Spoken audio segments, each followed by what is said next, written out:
Бұл кісіге тағдыр артқан жүк оңай болған жоқ. Даңқ алталаштан асып, айдай әлемге тараған. Өз кезеңінің аса көрнекті тұлғасы Бауыржан Момышұлының ұрпағы болудың өзі оңай емес еді. Ал атағынан ат үркетін әкенің атын абыроймен алып жүру, оған көлеңке түсірмеу тіпті қиынның қиыны. Бірақ Бақытжан ағамыз әкенің абыройын асқақтатпаса төмендеткен жоқ. Еліне, жұртына қызмет етті. Қолына қалам алып, халқымыздың мұрасына есепсіз үлес қосты. Армысыз ағайын, Алматы телеарнасының эфирінде Сәуле ғұмыр бағдарламасы. Біздің бүгінгі хабарымыз Бауыржандай хас батырдың ұлы, асылдың сынығы, жазушы, аудармашы Бақытжан Момышұлына арналады. Бақытжан ағам жайлы естеліктер айту үшін бүгін студиямызға ағамыздың отбасы мүшелері және жақын араласқан, өзі жақын тұтқан жандар келіп отыр. Студиямызға қош келдіңіздер. Бақытжан ағаның анасы Жамал апамыз Лениншіл жаста қызмет істеп жүргенде өзімен бірге жұмыс істейтін Кәкімжан Қазыбаевтың ерекше жауапкершілігін, кішіпейілдігін ұнатып, үйіне тұруға шақырады. Мұны естіген Бауыржан атамыз қатты қуанады. Менің Бақытжаныма серік болатын болды, аға болатын болды деп, бұл шешімді өте қолдайды. Сөйтіп Кәкімжан ағамыз бен Бақытжан ағамыз бір үйдің қара баласы, бір үйдің сары баласы болып, екеуі құлынтайдай тебісіп, бір шаңырақтың астында өмір сүрді. Кейін Кәкімжан ағамыз отбасын құрарда жаңа қалыңдықты да осы үйге түсірді. Сол кездегі жас қалыңдық бүгінде ардақты ұстаз Орынша апай бүгін ортамызда. Орынша апай, сол кезге ойша сапарлайықшы. Сіз келін болып түскенде Бақытжан атамыз мектеп оқушысы болды. Бақытжан 9-шы класста оқитынды. Жасөспірім шағы. Бұлар Бурниден келгеннен кейін Жамал апам айтты Бақытжанға, ал бұны жеңеше дейсіз, жеңеше деп атайсың деп. Сол күннен бастап Бақытжан қайтыс болғанға шейін мені жеңеше деп кетті. Қара бала мен сары бала керемет біріне бір бауыр басып қалған ғой. Біз жаңағы жеке үйге кетейік десек, Бақытжан қиқалақтап кетпеңдер деп тұрады. Екі бөлмелі үй қай жеріне сыямыз біз? Сосын Жамал апам айтады, олар қонып кесін келеді ғой. Мүйізің шықса 4 жыл сен ағаңды емдендің ғой. Енді келіншегімен кетпегенде қайда кетеді дейді. Ал енді келген кезде тағы да қисаңдап ойынға бармайды. Сабақтан келгеннен кейін біз келетін болсақ келеді үйге. Одан кейін барып ағасын құшақтап желкесінде тұрады тамақ ішкен кезде. Сонда айтады, ай желкесінде тұрмасайшы, тамағын ішіп алсын да. Сонда не айтайын деп тұрсың, қисалаңдамай айтсайшы деп Жамал апам айтады ғой. Сол кезде айтады, жақсы фильм болып жатыр. Бұрын фильмге барып, операға барып, театрға барып, ағасымен бірге үйленіп қалған ғой. Сосын айтады, мына келіншегінен ұлықсат сұра, жеңешегінен ұлықсат сұра, ұлықсат берсе ғана барады деп. Міне сонда екеуі жасында бірінсіз бірі тұра алмайтынды. Кейін мен Жәкеңнің рухымен сөйлескенде айтамын ғой, апырай, қара баланың да, сары балаңыздың да мықты азамат болған, ел жұрттың аузында жүрген азамат болғанын көре алмай кеттіңіз. Бірақ сіз сенетінсіз соған. Сондай азамат болады деп сенетінсіз. Қазір енді керемет Кәкеңнің Ызғар деген романын Бақытжан аударды. Бақытжан аударғанда бұл кезде Кәкең ол кезде бүкіл мына республиканың ақпарат құралдарын басқарған адам ғой, Қазтагты басқарған адам. Соны тек жексенбі күндері ғана босай алады, басқа уақытта уақыт жоқ. Жексенбі күні таңертең ерте тұрғасын маған айтады, ал мен бүгін уайымдама Зейнептің қарамағына кеттім дейді. Оның лағманын жейміз. Бәукең бар, Бақытжан бар, бүгін Бақытжан жаңағы Ызғардың аударған тарауын оқиды дейді, соны тыңдаймыз дейді. Сөйтіп кетеді, енді кешке жақын келеді, келгеннен кейін бір шай беріп отырып, басқа тамақ жемеймін, тойдырып жіберді мен дейді. Содан кейін әңгімеңді айта баста деймін ғой, ой дейді, Бақытжанның аудармасы деген ол керемет ғажап аударма ғой дейді. Ол орыстың тілін өздерінен артық сөйлейді ғой. Және өзі жазғандай романды солай аударып жатыр дейді. Ал сол кезде дейді жаңағы Зейнеп неде тамағын пісіріп жүреді.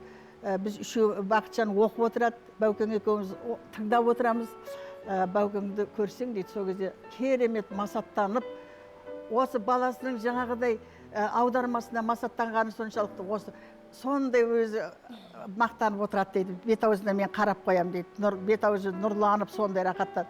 Бірақ сол кезде біраздан кейін отставить дейді. Отставить деген кезде Бақытжан аударғың келсе өзің аудар деп ақырындап бөлмесіне қарай кетіп қалады дейді. Содан отырып қалам дейді. Сосын Баукең шылымын тартады дейді. Сөйткенше соны білген Зейнеп жүгіріп келіп, дастархан әзірлеп, алта, шайларыңыз ішіңіздер, міне деп, Бақытжан қайда дейміз ғой. Келе жатыр Бақытжан. Бірақта түк білмегенде келіп отырады, қайтадан күліп, қалжыңдасып, сосын біраз сөйлесіп алып, содан кейін қайтадан енді бастаймыз. Жаңағы аударманы бастаймыз дейді. Сөйтіп, бұл өте қызық болып келді, керемет, творчестволық бір өсіп келдім. Баукең де осы бізге риза болды. Бақытжан әсіресе бақа дейтін, Бақытжан демейтін, бақаға риза болды деп күліп отыратын. Содан кейін Бақытжан керемет жазды ғой, жазуға отырды ғой. Алдымен бұл аудармамен айналысты. Аудармасын керемет мақтап жүрді. Ол Шерқаның да, по-моему, біраз жазушылардың аудармалардың бәрін кітаптарын аударды. Содан кейін жыл сайын бір повесі шығады. Бұл өте жазғыш болды ғой. Жыл сайын бір повесть жазу деген ол оңай емес. О өте білімдеді Бақа. Әзіл қой еді. Әрбір сөзінде жаңағы сені әзілдеп отыратынды. Алғашқыда енді кішкене ойланып қаласың. Алғашқыда біз кейін үйреніп кеттік қой, оның әзілдейтіні. Осы Зейнептің өзін талай әзілдеп, мен отырған жерде, Зейнеп отырған жерде мен сөйлемеймін дейді. Неге сөйлемесің Бақа деймін ғой, мен алғашқы кезде неге сөйлемейсің? Ой, енді мені бір кезде әкеңнің баласы деп атады. Кейін алтынның сынығы, тұлпардың тұқымысың деп атады. Енді қазір маған Зейнептің күйеуі деп сөз беретін болды. Сондықтан мен Зейнеп сөйлегесін, неге сөйлеймін деп отыратынды жарықты. Қай кезде де, қандай жағдайда да Бақытжан ағаның жанынан үнемі табылып, ағамызға айнымас дос, сенімді серік бола білген.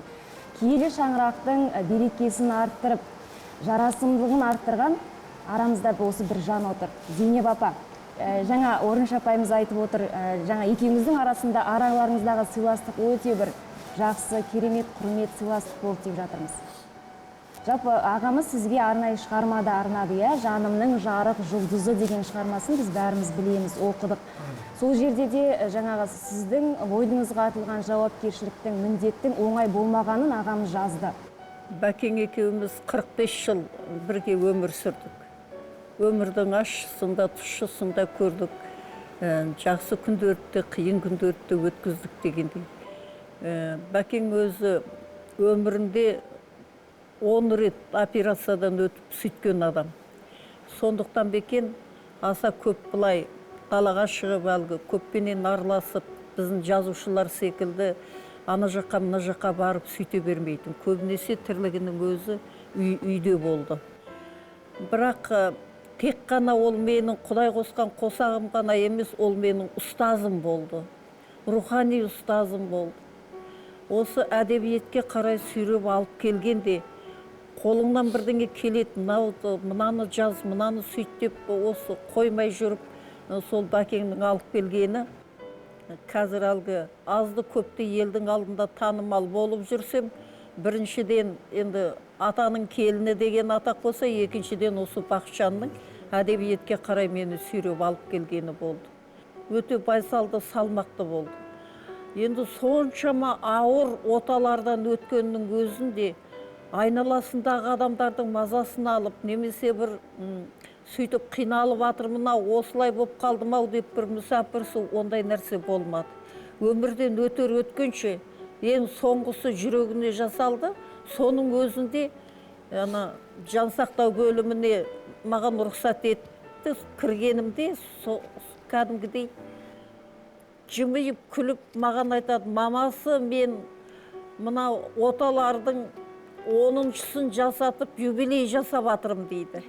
Енді бұлай ойлап қарасаң, сондай нәрсені айту үшін өлім мен өмірдің арасында жатып, әлгіндей әзілді айтудың өзі енді ерекшелігін көрсетеді. Шынында да ерекше адам болды. Мен Бәкең өмірден өткеннен кейін мынау әдетте өзі естелік кітаптар шығарады ғой көбі. Жақын адамдары, жолдас жобасы дегендей барлығы. Сондай естелік шығарғым келмеді. Өйткені естелік деген ауыр. Естелік дегенде көңіл айту. Анан оқыған кезде адам жігерің құм болып осы көзіңе жас толып қиналасың. Сондықтан мен әзіліңді сағындық деп Бәкеңнің жаңағы керемет маған арнайтын, мына айланасындағы аға інілеріне арнаған қызық жаңағы тура анекдотқа бергісіз әдемі әзілдерін, солардың барлығын бұрында жинастырып жүретін. Сол әзіліңді сағындық деп Бәкеңнің әзілдерін бердім. Өйткені адамдар оқыған кезде Бәкеңді күліп еске алсын, жақсы кездерін еске алсын, көңіліне қаяу түсіп емес, қиналып емес, күліп еске алсын деп сөйтіп жаңа әзіліңді сағындықты шығарып сөйттім. Әрине Бәкең туралы айтылатын сөздер өте көп. Барлығына кітаптарымда айтып атырмын. Жақында шығатұғын кітабымның ішінде де сол Бақытжанның оқшау ойлары менен оқыс сөздері деген үлкен бір тарау бар. Көп адамдарға ұқсай бермейтін ол. Содан кейін ешқашан адамды жамандамайтын, ешқашан. Тіпті өзіне иттік жасап, сатқындық жасап кеткен адамның өзін соны айтатын, Құдай кінәсін кешірсін. Болды, мен енді оны тізімнен өшіріп тастадым дейді. Ең үлкен беретін жазасы сол еді. Мен оны тізімнен өшірдім дейтін. Бірақ ешқашан қарымтасын қайтарайын ау, мен сөйтіп ондай жоқ. Өріскелде сөйлемейтін, сирек ашуланатын. Мысалы, ата марқұм лездің арасында лап етіп, бычтыңды шығарып жіберетін да тез басылады. Бәкең өте сирек ашуланатын, бірақ қайтуы қиындау еді. Адамды жаның жалғасып, әбден біріңді бір түсініп кеткен кезде, оның өмірі сенікі, оның тағдыры сенікі сияқты, сенікі оныкі сияқты сондай болады. Мен қарапайым күнделіктерімнің өзін осы кітапқа айландыруға сол Бақытжан ағаңның тікелей үлкен септігі сол тоқпақтап жүріп, былай айтқанда алып келді деуге болады. Әрі жарым да, серігім де, досым да, сырласым да, ұстазым да сондай болды ғой. Құдайға шүкір, енді бір түйір болса да перзент сүйіп, әке, ана атандық, одан Аллаға шүкір немерелер сүйіп, ата, әже атандық дегендей сөйтіп. Өзі де айтты, мен өкінішім жоқ деді. Қиындау болды оның тағдыры. Бірақ соған қарамай, осы өмірге құштарлығы мен айналасындағы адамдарға мейірім төгуімен өтті ғой. Жүректегі мұңның өзін әзілге айналдыра берген сізде мықтысыз, Зейнеп апа. Жүй жасаңыз.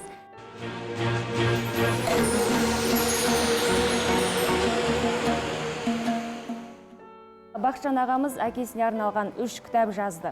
Жалпы сол кездің өзінде ағамыз мен әкемді жете тани алмадым деп айтқан екен. Айгүл апай, сіз Бауыржан ағамыздың әдебиетке қосқан үлесі жайлы айтып жатырмыз. Келесі сауалды мен сізге қойсам, жалпы әдебиетші ретінде осы кітаптарды сіз қалай бағалатын едіңіз? Бұл кітаптардың құндылығы неде? 3 кітабын алып келді, міне өзі өмірінің соңында шықты бұл кітаптар. Бұл кітаптар біздіңгі қазақ қазіргі әдебиетінің мақтанышы. Бар кінәсі бұл кітаптың қазіргі біздің оқырмандар неге оқымайды? Қазақ тілін білем дейтін бүгінгі белсенділер орыс тілді әдебиетті оқымайды, өкінішке орай. Бұл кітапта бүгін біздің қазақ зиялысы нені ойлайды? Мына қазақтың келешегі қандай болып бар жатыр? Біз өзіміздің тарихымызды білмесек, онда бүгін біз мына сауатты, есті ел бола аламыз ба? Осындай сұрақтарға, мысалы қараңызшы, след птицы в небе, ұшқан құстың ізін кім көріпті бұл дүниеде? Ол құстың ізі бар деп ойланған, оны жазған қазір жазушы жоқ. Бұның артында үлкен түсініктер тұр, бірақ сонымен қараңызшы, ұшқан құстың ізі, не болмаса жүзіп бара жатқан балықтың ізі бар бұл дүниеде. Отырады да бұл кісі балконға кірдім, темекі шегіп, компьютер отырып, Әл-Фарабимен пікірлеседі, Софылармен пікірлеседі. Рудаки Низами бүкіл шығыстық поэзиямен емін еркін бүгінгі 21 ғасырдың адамы пікірлесіп отырады. Сонда бұл отбасыда жаңағы адамның ішкі жан дүниесін сақтап қал, рухани өмірмен сүру осыдан болу керек. Жаңа Зейнеп апам да кітап жазып кетті ғой. Ол Бақытжан Момышұлы жаз дегеннен емес, бұлар өздерінің істерін, ішкі жағын өздеріне есеп беріп, ішкі рухани тазалықты ұстап отырып, соған үйренген отбасыда.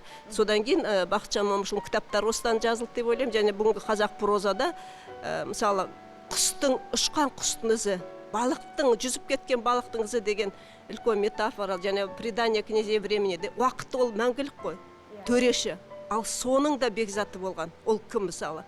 Осындай үш теңеуді қазақ әдебиетіне алып келген Бақытжан Момышұлы өз деңгейінде біздің қазақтық прозаның интеллектуалдық үлкен биікке көтеріп кеткен. Қазақ есті халық екен, біз өте ақылды халық екенбіз. Біз әуелі ішкі дүниемізбен келісіп аламыз, сосын барып сыртқы іс әрекетке көшеміз. Бабалардан келе жатқан есті халық екенімізді осы интеллектуалдық романдарында жазып кеткен бірегей қазақтың жазушысы. Осы кітаптың кейіпкерлерінің бәрі бүгін біздің ортамызда отыр деді. Мен қазіргі келесі сауалды бәріңізге ортақ қойсам деймін. Құрметті ағалар, жаңа Зейнеп апамыз да айтып өтті. Ол кісі әзілдің түбін түсіретін деді.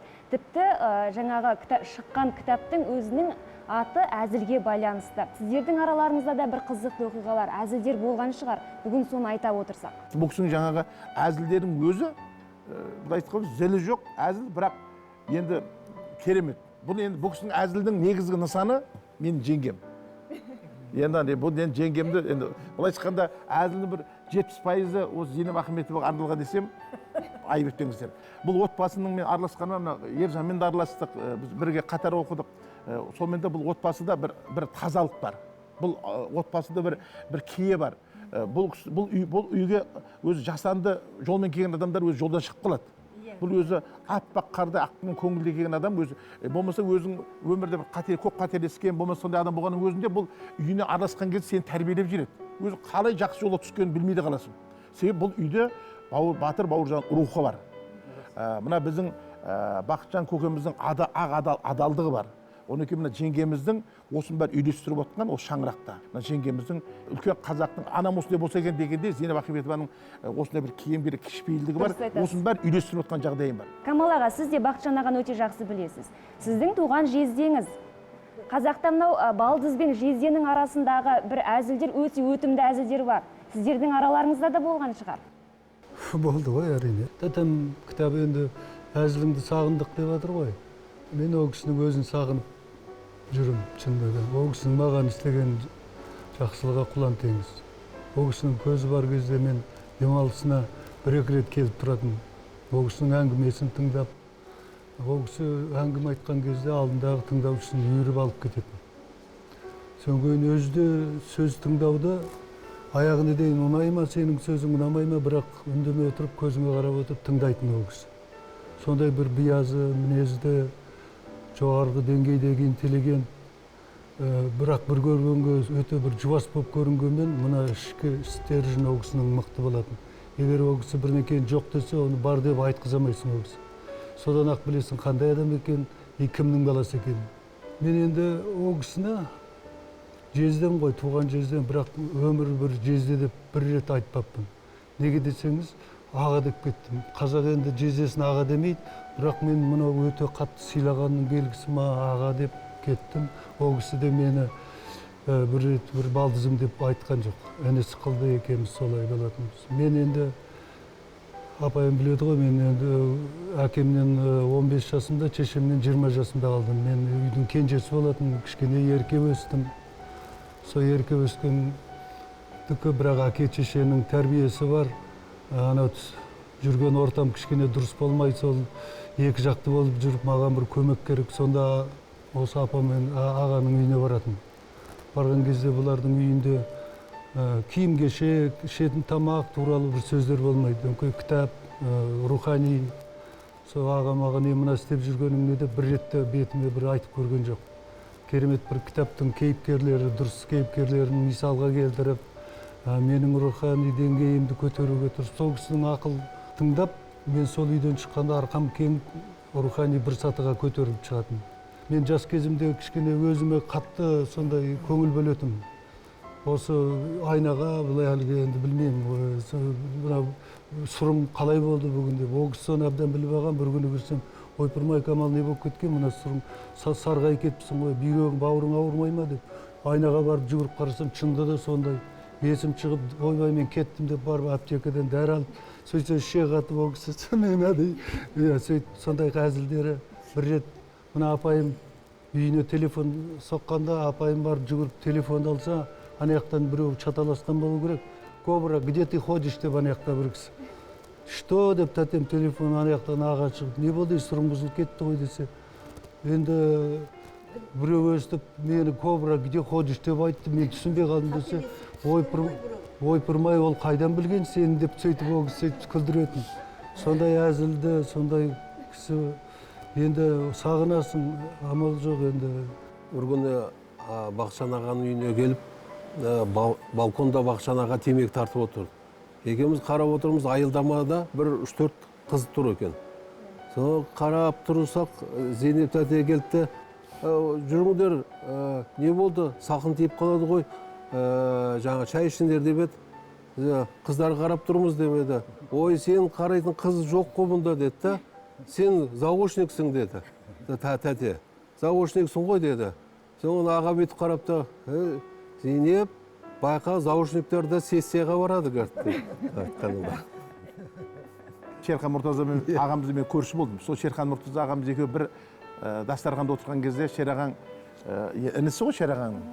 Шашына былай сипап, арыстаным менің, жолбарысым менің, тікірейген шашына айналайын. Осы шашы сен неге тікірейіп кеткен деп сөйтіп не қылып жаңа. Сөйтсе, кім Шераға деп айтты, Бақытжан көкем. Мен соңғы кезде мына философиялық нелер жазып жүрмін, шығармалар оқып жүрмін депті. Соны адам шірет дүние келген кезде депті да, адам шірет дүние келген кезде періштелер құлағына кеп сыбырлайды екен, алдағы тағдырлары туралы сыбырлайды екен депті. Олар жұрттарына шірет дүние келген кейін жұрттар ұмытып кетеді, мен есімді сақтап қалдым деп соның бәрін. Не айтқан? Не деп айтты деді. Сол кезде айтты деді, ей, періште бала, сенің әкең Бауыржан Момышұлы болады. Әйелің Зейнеп Ахметова болады деп айтқан кезде, сол кезде мен шашым тікірейіп кеткен деп айтады дейді. Төмен шашым тікірейіп кеткен сол кезде деп. Сол кезде мен есімде қалып қойған деп. Тағы да Зейнеп апамызды қосқан екен ғой әзіліне. Сіз жаңа осы әңгіме айтылған кезде бір жымиып отырдыңыз. Есіңізге қандай оқиғалар түсіп отырды? Бұл кісі маған бір жағынан ұстаз, бір жағынан рухани аға ғой енді. Мен ол кісімен 88 жыл таныстым. 88 жылдан бастап біз байланыс үзілген жоқ. Кейде аптасына бір рет, кейде айда бір-екі рет жеңеше міне куәгер ғой енді кездесетіміз. Сол әңгімелеріміз ұзаққа созылатын философия, қазақ халықтың тарихы, басқа халықтардың тарихы, даналық, діндер, тіпті сол кезде совет үкімет кезінде біз осы діндер туралы әңгімелесетінбіз. Маған мысалы осы кездесулер әдеби салонға айналып кеткен сияқты. Соншалық үйреніп кеткенбіз. Біраздан кейін байқасам, осы әңгімелер біздің шығармашылығымызға әсер етті. Оны Бақытжан аға да айтты, ол керек бізге деп. Ең үлкен нәтиже бұл достық және түсінушілік. Бір-бірін түсіну, қабылдау, бір-біріне әсер беру. Сол үшін мен ол күні өзімнің үлкен ұстаз деп санаймын ол кісінің. Бір жағдайды айтып берейін. Аға желтоқсан айында қайтыс болып, бір-екі айдан кейін мен түсіме бір поштольон хат алып келді. Қарасам ағаның қолымен жазылған хат. Ой, мынау кісі қайтыс болып кетті ғой деп айтсам айтады, жоқ, сізге беріп жіберді дейді. Түсімде. Соның алдында хатты оқысам, орысша жазады ғой. Жаңа әдемі жазған, мені бұл жерде жақсы қарсы алды, керемет жандар екен. Не қыс жоқ, не жаз жоқ, керемет деп жазылды да бәрі да. Соңын айтады, как брата прошу дейді. Маған көп адамдар келеді маған дейді. Сол адамдарды отырғызатын орын жоқ дейді. Ол кезде әлі ескерткіші дайын болмаған кез болды да, отырғызатын адамдарды отыратын адам жоқ, орын жоқ деді. Как брата прошу, сен соны, пожалуйста, ойластыршы деді. Содан кейін тәтеге таңертең звондадым. Ойбай, тәте осындай деп, тәте деген, ойбай, классический түс қой мынау деген, керемет деп, өзім сол бастап, басында қасында болып, жаңағы ескерткішін бәрін істегеніміз бар. Шынында да ағамыздың еңбегі бар да, Зейнеп апамыз бар да, ағаның ізін жалғастыру үшін ұрпағы бар да, ағаның аты мәңгілік, ешқашан өлмейді. Рахмет аға.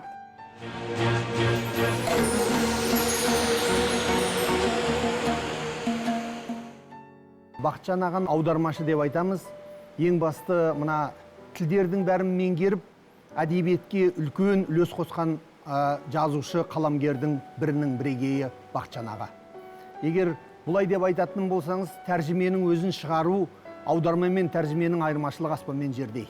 Шерхан көкеміздің бірінші еңбектерін аударды. ең бірінші еңбегін егер басқа мысалы әке көлеңкесінде болатын болса, бұл ауданға барып біздің ағамыз мына жаңа өмір новая жизнь газетінен бастады. Келесі жұмысын Шерхан көкеміздің екі еңбектерін орыс тіліне аударды. Екінші еңбектің өзін айтқанда Шерхан ағамыз айтады: қарашы, мына Бақытжанның тәржімелегенінің. Енді бұндай ғұламалық мына әдебиетке үлкен үлес қосудың өзі екі тілдік оқырманға толық беріп отыр. Қаламгер ретінде, жазушы ретінде үлкен әдебиетке басқа тілде аударып, еліміздің, ұлтымыздың рухани байлығын мына түгел евразиялық құрлыққа таратқан ағамыз деп мен мақтан аламын. Әрқашанда араласқан сайын үлкен мына ғұламалардың айтқан сөзін, бұл кісінің еске сақтау қабілетінің өте үлкен екенін, ауқымды екенін, өлшемге кірмейтініне көзім жеткен мен оқырманмын. Шерхан Мұртаза мен Оралхан Бөкей, Дүкенбай Досжан осы үшеуін орысшаға аударғанда қазақша мәтіннен керемет қылып асырып аударған ғой. Дүкенбай Досжанның мысалы қазақша мәтін алып орысшасымен салыстырсаңыз жер мен көктей. Оралханның одан кейінгі аудармашылары Қара жаяу сияқты да. Бақытжан Момышұлы аударған мәтіндері бір төбе отыр. Бұл кісі оны дұрыс айтып отыр, аудармашылық себебі екі тілді бірге біледі да, және ол жазушыны өзінің рухани әлемімен көтеріп отырады да. Ондай мына бытописание бар ғой көбісі, шалдар туралы. Соны бұл кісі өзінің ана рухани және ішкі әлемін байытып қосып отырады да. Керемет аудармашы бұл тұрғыдан. Ағаның аудармаларының сондай бір сәтті шығуы ол кісінің жаңа қазақтың жанын, тілін терең білуінде шығар. Өйткені ағамыз бір естелігінде айтады: елдің балалары жазғы демалыс кезінде біреуі Қара теңізге, біреуі Мәскеуге жан-жақты шарлап жатқанда, әке мені 3 айға ауылға жіберетін деп. Кейде мен басында осыған ренжитімін, бірақ кейін әкеме осы үшін алғыс айттым деп айтады. Я, Зейнеп апай, Бақытбек аға, сіз ағамызға кітап арнадыңыз, кітаптар жаздыңыз. Осы бір еңбегіңізде сіз ол кісінің жаңағы пендешіліктен ада екендігін жаздыңыз. Жаңағы әкенің абыройын асқақтату, ол кісінің атына кір келтірмеуде ағамыз бүкіл жанын салды деп жаздыңыз. Және осыған өзіңіз куә болған оқиғаларды да қазір айтып өтсеңіз. Батыр Баукен ғой, бір қазақтың намысы. Осындай бір ар-ұятымыз жалаңаштанып, рухымыз бір кедейленіп жатқан кезде қазақты нағыз қазақ қылатын, азат қылатын Бауыржан. Жалпы тұтастық үшін, отбасының құндылығы үшін болып жатқан бұл кісілердің де үйлерінде бір өзіндік емес толып жатқан көп келімбетім адам. Олар бір мерекелерде, Баукеңнің бір туған күндерінде, я болмаса шүйке басының бір маңызды бір болған оқиғалармен байланысты тұсау кестіруге, бата алуға әйтеуір келіп жатады. Сосын бір күні мен айттым: аға, осы сіздерге айтты ғой, осы анау геройлықты табыстағанда елбасының өзі де әкімшілікке барсаң есік ашық, қандай жағдай болса да үйді кеңейту мәселесі. Мынау кішкентай ұядай кішкентай жерде үлкейтсеңіз қайтеді, соған барсаңыз қайтеді деп. Сосын Бақытбек, мен барғанда маған Бақытжан келді деп айтпайды, Бауыржанның баласы үй сұрап жүр деп айтады ғой. Сондықтан да Аллаға шүкір қанағат, ешкімге алақан жайма деп еді әкем. Мұқтаж жандар бар ғой, солар ала берсін деді. Сонда ол бір пендешіліктен ада, өзі бір биязы, ерекше Құдай берген адам ғой. Ондай батырдың баласы болу қиын ғой. Онан сол өзі қатты ауырып жатқан кезде естіп мен келдім, шұғыл іссапарда жүредім. Соңғы күні сосын айтты: Бақытбек ағаң апаларында ешкім танымай жатыр деді, талқысып жатыр деді. Сонда да кірейін деп кірдім. Кірсем амандастым, Бақытбек деп басын көтеріп құшақтады. Танып атсың ба деді. Әрине танимын деп. Сосын мына 2-3 күн болды, осы алай-дүлей болып кетті ғой, сіздерде анау парламентте не болып жатыр деп. Кәдімгі есінен жаңылмаған адам сөзін жалғастырып, сосын айтты: Бақытбек, мен сен туралы кітап жазып кеттім деді. Осы мына романды арнаған екен. Сосын ана бұрынғы кітапты да толықтырып, кемшін тұстарын толықтырдым, компьютерде тұр деді. Сондай бір өзі, бұл тек қана маған ғана емес, бұны мен көп тереңіне, байыбына бара алмадым. Өйткені оған бойлау үшін ойлау керек, ондай менде ой жоқ. Ол өте терең сондай адам ғой. Ұрпаққа жазған жалғыз мен ғана емес, адамның ішкі түкпіріне дейін үңілетін, содан бір сабақ алғанша. Сондай бір азаматымыз еді. сол кісіге әке аманаты деген мен бір өлең шығарғам сол кезде осы кітаптан оқып берсем деймін. Әрбір ісі үлгісіндей рухтың, батыр Баукең ақтық сапар алдында Бақытжанды шақыртыпты алдына. Балам, мені білесің, тексіздікпен өтті бүкіл күресім, ең ақырғы аманаты еді деп есің алып жүрерсің. Қол жаюмен ешқашанда келмейді тағдырыңнан алатығын үлесің, пайдаланба әке даңқын ешқашан, қош бол балам, бәріңменен қоштасам. Менің арым ар еді ғой алаштың, арым үшін ажалменен таластым, өзімдей бол, бола алмасаң құлыным, деп мақтанба Бауыржанның ұлымын. Тым болмаса тартсын маған мәрттігің, кірлемесін десең менің ар үнім, еш адамнан ешбір нәрсе дәметпе, Бауыржанның лойдым деп жарығым. Жоқ болса да жоқ деп айтпа жылама, төбеңде тұр бір Алла, қажет десең Алладан да сұрама. Кімнің қабыл, кімнің теріс тілегі, кімнің қара, кімнің таза жүрегі, кімге берет, кімге бермейді, Алла өзі біледі, деп Бауыржан сәл жымиып күледі. Ресейге қосылғанын мәңгіге бодан елі тойлап жатқан күн еді. Қосылғандар берсін дейді, қосыла мен кеттім деп о дүниеге жөнеді. Баукең құсап артық туған асыл ұл, бір ғасырда өмірге бір келеді. Баукең құсап тектілікті ту етіп, Баукең құсап өледі. Міне осы Бәрекелді, рахмет аға. Батыр Бақытжан ағамыз өзінің бір сүтпен келген кісілік келбетінен ешқашан айнымаған, таймаған, ешкімге алақан жаймаған, шаңырақтың шуағы да, жұмағы да болған. Сол бір барша Баукеңнің жүрегіндегі адам бойлап бітпейтін үлкен құндылықты жүрегіне жиған адам болатын. Қалбек аға, сіз де аға іні болып өте жақсы араластыңыздар. Я, сіздерге байланыстыратын ортақ дүние не еді? Жалпы мына атақты адам болып өмір сүру негізі қиын емес. Пешенеңе атақты адам болу жазылса, өмір сүресің, жұрттар кешіріммен қарайды. Асып тасып атқан жеріңде болуы мүмкін, кем түсіп атқан жеріңде мүмкін. Ал енді атақты адамның ұрпағы болу өте қиын. Керемет болып жолың жүріп атса, үлкен қызметке ілініп болмаса, атың шығып атса, әкесінің несі ғой, атағының соның арқасы ғой дейді. Егерде жолың болмай, сонда бір қиын сәтте түссең айтады, әкесі дұрыс тәрбие бермеген ғой дейді, ұрпағында дейді.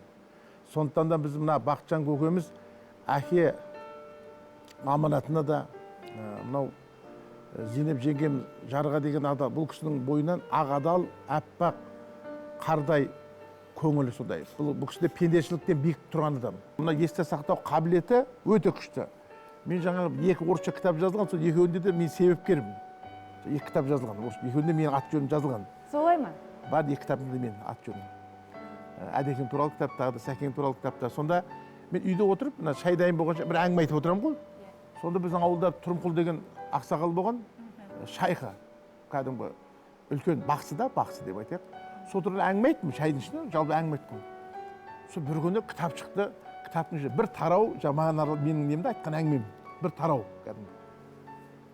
Соны кейін таң қалдым, сен несін былай бөліп салып қойыпты кітап. Әдемілеп. Аны сөйтіп, қай кезде бұл әңгімені айтты бұл кісіге деймін ғой.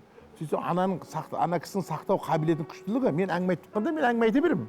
Мың саны бір әңгімеден, саясаттан, ұлттық мүдде одан былай айналып жүре беремін. Ойыма келген әңгімемді айтып. Ана кісінің несі айтып диктофон қосқан жоқ, қолына қалам ручкасын алған жоқ, сақтау қабілеті мықты. Екіншіден бұл кісінің әке алдындағы ары. Бұл Бауыржан атамыздың ұлы деген атқа лайықты болды. Ержанның да қарапайымдылығы. Тағы бір қарапайымды айтайын, Бақытжаннан туған, Зейнеп жеңгемнен туған, Бақытжан көкемнен туған бала ғой. 95 жылдығы болады көкемнің, ана қан тәңірінде. Асты жүргізіп жатырмын. Асты біткеннен кейін сонда бір екі столда осы ұйымдастырған жақын адамдар қалды да, екі дастархан басында. Бүйтіп отырсам, Ержан жоқ. Содан Ержан, бұл қара Ержан қайда десем, Ержан осында дейді. Ержанды көрген жоқпын ғой дейді. Алдында сөйтіп ана үлкен кісілерді отырғызып жатқан столға, дастарханға. Бір жігіт келіп, ана жерден келіп суретке түсіреді. Мына жерде Жүнес Тұруда мүшесі деген несі бар, значогы бар. Сол ана жерге сурет түсіріп, ары жүрші дедім. Сен суретке қуып жүрдің ана. Сен суретке түсірмесең де тарихта қалатын адамдар бұлар. арыз өтемін, неме кетіп қалды. Бір уақытта айтсам, мына тасырған болсам, жаңа ашки таққан жол, жаңа фотограф жігіт отыр ана жерде. Соңғы айтып, мына соңынан сурет, мына тағы кетті ғой дедім да, соңынан. Ана суретке түсіріп, ақшасын алайын деп күтіп отқан шығар деп ойлады, мен соңынан ақшасын күтіп алып тұрған шығар. Сол неше дедім, жаңа Ержанды көрмедім ғой дейді. Ана отыр ғой дейді. Ана фотограф па деді. Егер басқадан болса, Қалдыбек көзің ағып қалды, мен Ержанмын ғой, бір оқытып қойды айтар еді ғой. Соның өзінен қарапайымдылығын қайта-қайта өз дастарханын қуып жүрмін ғой, ана жерде қуып жүремін, ана жақта қуып жүремін. Егер басқадан болса, Қалдыбек айналайын, мен атамның тойы ғой, тойдың егесі менмін ғой деп айтады ғой. Сондықтан бұл ұрпақтың қарапайымдылығы. Осы қарапайымдылығы мен бүкіл халықтың сүйіспеншілігіне бөленген отбасы, киелі шаңырақ деп қабылдаймын. Ержан аға, шынында да сол Момышұлы әулетінің жалғасы. Сіз жаңа біреу болса да 100-ге татитын азаматтардың ұрпағысыз, иә? Жалпы әкемен ара қатынасыңыз қалай болды? Ол кісі сізге қандай ақыл, кеңес айтатын еді, өнеге айтатын еді аға?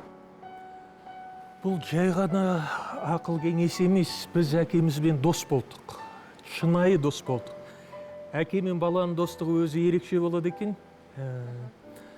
Бір жағынан ұстаз, бір жағынан дос, бір жағынан әке.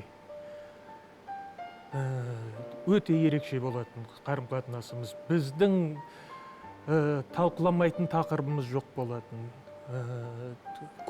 Жаңағы айтылмайтын әңгімелер жоқ болатын. Тіпті анама айта алмайтын, айтпайтын әңгімелерді мен әкем айтатынмын. Ең алғашқы оқырманында мен болатынмын. Кітап шыққаннан кейін алғаш оқырманы мамам болатын, ал енді қолжазба күйінде бірінші оқитын мен болатынмын. Сол кезде ойлайтын, әкемнің жазғандарын бәрін түсініп отырмын, бәрін жақсы ұғып отырмын деп солай ойлайтын. Ал енді қазір айтқанда жасым келе, тәжірибе жинала, білім жинала түсінгенім, мен әкемді әлі білмейді екем, әлі ұға алмаппын. Қазір мен әкем кітаптарын оқығанда тек қана бетіндегі сюжетті, бетіндегі образдарды, бетіндегі ойларды ғана түсінеді екен. Оның астындағы астарды ұғам деп ойлайды екен, бірақ әлі ұқпайды екен. Атам өзін айтады, мен жазушы емеспін дейтін. Атам, мен баяндаушымын дейтін. Мен соғыс кезіндегі қанды соғыста көргенімді келер ұрпақтарға жазып қалтыруым керек дейді. Атам өзінің парызын орындап жазушы болған адам. Әкемдікі басқаша. Әкем жазғысы келгендіктен, ішіне сыймағандықтан жазушы болған адам. Енді ағаларым енді мүмкін менімен келіспес, бірақ менімше атам мықты баяндаушы. Өзіндік шеберлігі бар, бірақ жазушылық деңгейі жағынан әкем атамнан бірнеше саты жоғары тұрған жазушы. Ал мен мына өмірде бүткіл жиған білімім, тәжірибем, соның арқасында біртіндеп әкемді түсіне алатын оқырман деңгейіне жетсем бе деген үміттемін. Ержан аға, біз жалпы отбасының суреттерін қарағанда атаңызбен бірге түскен суреттеріңіз көп. Сіз атаммен бірге жиі уақыт өткізетін бе едіңіз? Атам туралы әңгіме естелік сұраған кезде мен шынымды айтсам кішкене азап қиналып қаламын. Өйткені мен үшін қолбасшы, жазушы, батыр Бауыржан Момышұлы бір бөлекті, үйдегі арқамнан қағып, гүрілдеген даусымен ертек айтатын ата мүлде бөлек. Екеуі екі түрлі адам сияқты болып тұрады да, содан кейін батыр Бауыржан туралы естелік айта алмаймын. Үйде қандай еді аға? Қатал болатын. Қатал болғанда, қатал, бірақ өте әділетті болатын. Бүлдірдің бі, қолыңмен бүлдіргенді мойныңмен көтер дейді. Бәрін ешқашан шағындырмайтын.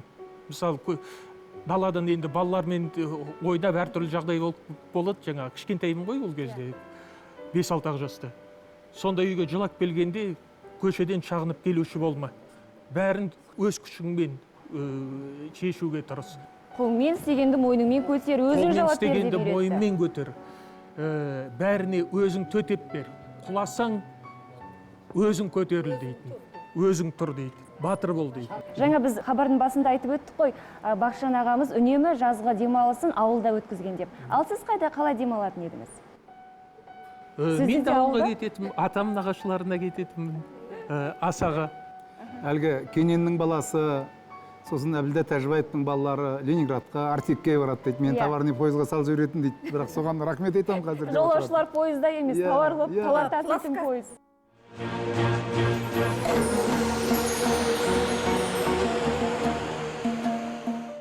Хабарды дайындау барысында ағамыздың жан-жақтылығына таңғалдық, жаңа жазушылығына бір төбе, аудармашылығы бір төбе. Содан кейін ол кісі өнерге өте қатты жақын болған, жақсы бағалаған дейді. Әсіресе біздің мына ұлтымыздың қазынасы күйді өте жақсы көрген екен. Солай ғой Зейнеп апай? Иә, ол өзі бір кездейсоқ жағдайдан басталған екен. Әлгінде жеңешем айтты ғой, Бақытжанның айналасында қандай ағаларының болған. Шамасы дейді, 12 жастамын дейді. 51-ші жылы Қайдулла аға, Қайдулла Тілемісов деген кезінде мына Қайнар баспасының ұзақ жылдар директоры болған, өзі жазушы, журналист, Кәкімжан ағаның жан досы сон болған. Бақытжанның ағасының біреусі. Сол кісі ана қорада ойнап жүрген Бақытжанды үйге кір, үстіңе таза жейдеңді ки, ана бет қолыңды жу дейді. Қайда барамыз дейді. Өмір бойы ұмытпайтын, әрі сенің өміріңе үлкен әсер ететін жерге барамыз дейді. Ертіп алады да Бақытжанды. Таза жейдесін киеді, әйтеуір кекілімді суладым дейді, сонымен кеттік дейді. Мына бұрынғы қазақ концерт өзі Гоголь мен Пушкин көшесінің бойында меді, сол жерде. Сол жерге алып барады, сөйтсе концерт. Бұлай сахнада дейді, қарасам сахнаға да кілем төсеулі тұр дейді. Кілемнің үстінде 4 қабатталған қалың көрпе. Ойладым дейді, бір спектакль ма бірдеңе болады екен деп. Бір уақытысында дейді, ана мынандай аппақ керемет қарқарадай күндігі бар, қолында домбырасы бар әжені, екі жағынан екі жігіт қолтықтап алып келді дейді. Алып келді, әлі түсінбеймін дейді, әлі сол спектакль ма бірдеңе деп отырмын дейді. Ана 4 қабат көрпенің үстіне апа малдас құрып отырды дейді әже. Содан анау күй тартады ғой, сүйсе Дина апа екен. Бұл Дина апаның соңғы концерт екен, 51-ші жылы. 55-ші жылы апа қайтыс болып кеткен. Бақытжан айтады, ол бұрын дейді, ол күй, не, домбыра дегенге қарамайтынмын дейді. Оның үстіне анау алғы орыстың балалары, одна палка, два кишка, дырын деп сөйтсе, соғанда ілесіп жүре беріппін ғой дейді. Ана жерде дейді, бір жағынан ана кісінің ғажап, бір ертегідей, бір қия келбеті, ана кісінің ана отырысы, малдас құрып, содан кейін домбыра тартысы ғажап әсер еткен, бүткіл сана сезімім, ой санам түгел аударылып кетті дейді. Есеңгірек қалдым дейді. Қанша күй орындалды дейді жаңағы жерде. Содан бастап бұл жайлап күй тыңдай бастаған. Кейін есейе келе сол Дина апаның күйлерінің тіпті әрқайсының шығу тарихына дейін маған айтып беретін. Мысалы, Кербез дейтін күйін, бұл абысыны Кербезге арналған дейді. Әсем қоңыр, ана қоңыр дейтін баласына арналған дейді. Тойбастар Қазақстан 20 жылдығына арналған дейді.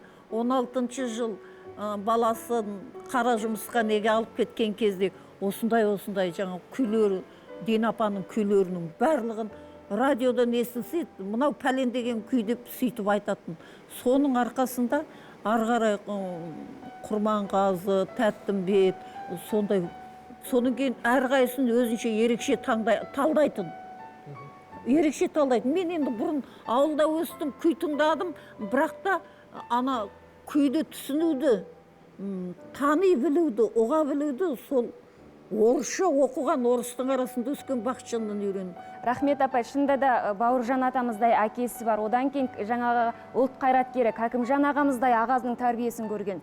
Бақытжан ағамыздың шынында да ондай тұлға болып қалыптаспауы мүмкін емес сияқты. Бақытжан ағамыз өзінің бір естелігінде не істесем де, не жазсам да ту сыртымнан әкем қарап тұрғандай болады деп жазып кеткен екен. Шынында да Бақытжан ағамыз әкенің аманатын, әкенің өзіне қалдырып кеткен үлгі өнегесін өмірде көрсетіп қана қойған жоқ. Ол кісі Бауыржан атамыздың рухани мұрагері де бола білді. Біз бүгінгі хабарымызда Бақытжан атамыз сүйіп тыңдаған құдіретті күймен аяқтаймыз. Сәулелі сәттеріміз көп болсын. Келесі аптада жүздескенше аман сау болыңыздар.